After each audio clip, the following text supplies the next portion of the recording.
What an epic movie!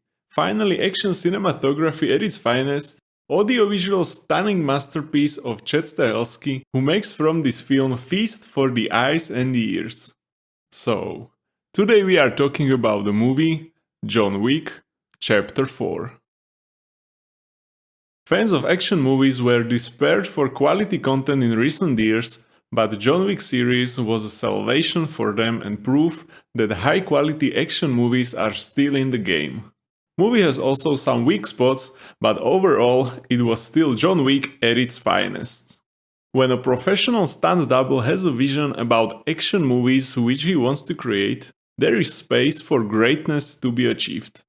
Chad Stahelski, who played stunt double to Keino Reeves in Matrix and later became stunt coordinator for these movies, has a strong vision about how modern action film should look like, and he was able to include in the first movie of John Wick new work with the camera during stunts, which revolutionized the Hollywood.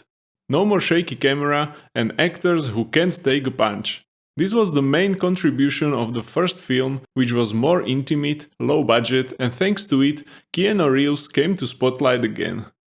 Keanu was an elemental part and the basic building block for the movies, because you can have excellently directed and filmed fight scenes, but if you don't have a charismatic main character which will people like, the film won't be such a successful project. From the point of visuals, it is magnificent audio-visual pleasure, perfectly throughout, and harmonized sound with the image is a dominant feature for this film, thanks to which is the most outstanding from the whole series in these regards. To Chad's credit, he came up with the creative ways of shooting action scenes that are revolutionary, and top of that, the trip around the world was really cool. Also, thanks to this, the film did not lose its pace even when it was approaching to its third hour. What can I say about Keanu Reeves? Beloved actor who can squeeze the maximum from the minimum. Keanu said only 380 words in the movie, and 27% of those words are yeah.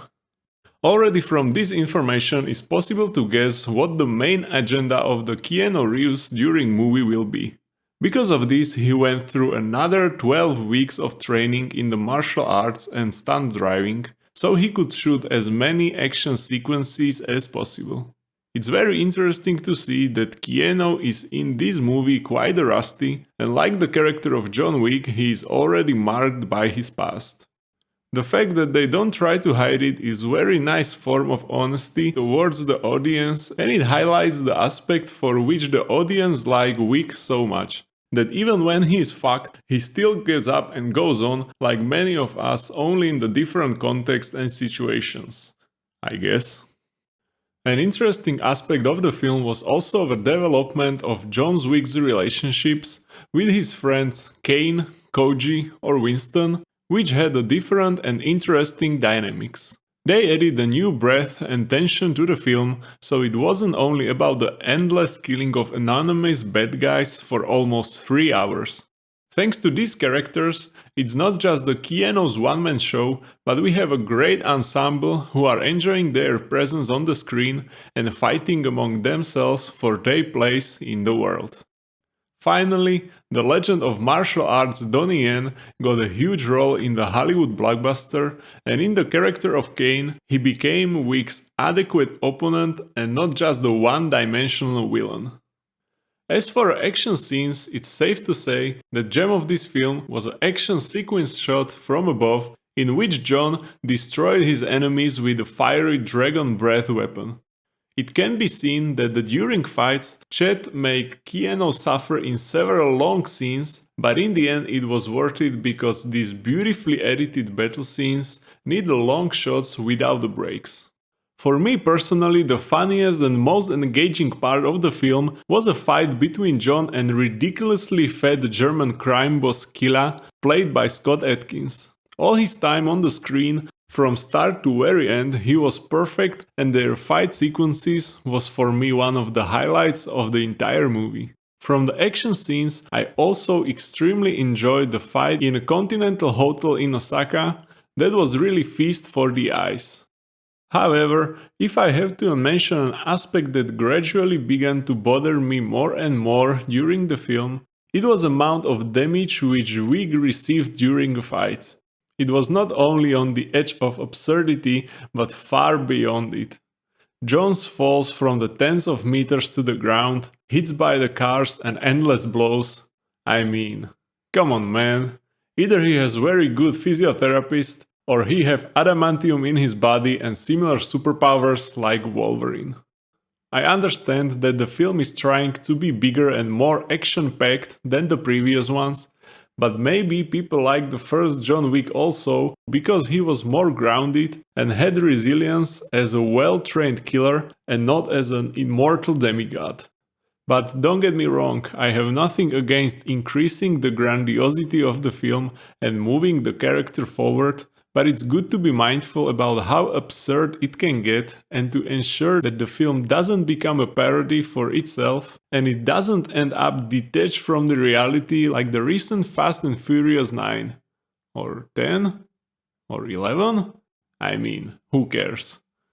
John in the chapter 4 killed the most people from the entire series, almost 140.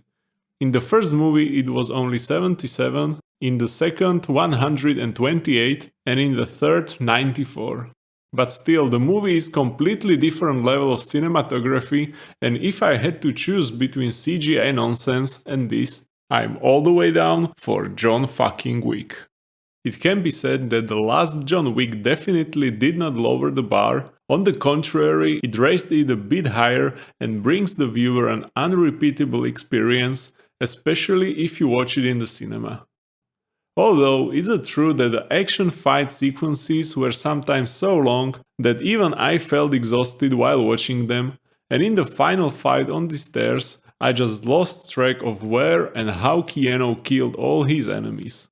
Even if there are a few controversial moments, it must be said that in the context of modern cinema, it is a great picture and an exceptionally high quality series of films that are qualitatively far ahead of the average productions of the action movies in recent years.